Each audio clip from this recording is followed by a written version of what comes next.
So our ultimate goal is to create a pathway. Right now within the state, there's a pilot course that is being developed with ESports. And the reality is, you would think it's gaming, but it's about broadcasting, marketing, business plans, analysis, problem solving. The actual gaming is a very small piece. And so there is curriculum that is currently being piloted, and eventually the state will have courses developed out so that it can become a pathway. And so what we're wanting to do is to prepare our students to get on the front end and to begin to create the culture and the conditions so that we can ultimately roll out this pathway for our students. When the state actually releases those esports courses, most of them will be related to the business pathway, so we'll definitely have some opportunities there. There's also the marketing as well.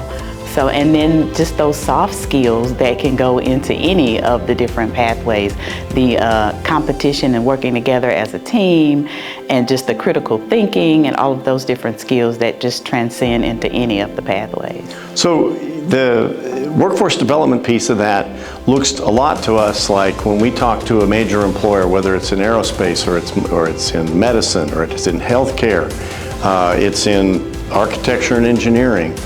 They're using the very same technologies, admittedly in a little different way, but the very same technologies that our kids are getting familiar with, getting some time with in the lab, are the same technologies that they're looking for as they implement the futures of their companies. So this creates a very natural tie that the skill sets are already there. They're simply making a translation into whatever their specific area of expertise is. They are very excited, and in fact, we actually have too many students that are interested right now, but they're very excited, and not just about the gaming portion, but we have a lot of students that are interested in those other areas like the marketing and the graphic design. So it's taking on an experience all of itself now, so we're excited about the opportunities.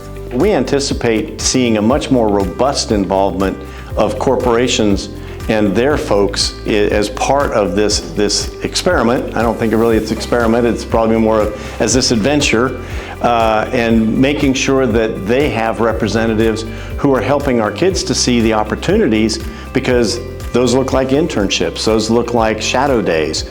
They're getting into the opportunities to go to those places at Boeing or Lockheed or the Ford or the GM plant and see in the design environments how are these various skills being used. There will be some after-school practices. There will be competitions where they're competing against other schools around the state, possibly around the country. They can expect those collaborative efforts just like you would on any other team. Everyone will have a role to play. So just the same type of things that you would see in any athletic sport, the same thing you'll see with esports. Well, you know what? I was that parent who didn't allow video games in my home.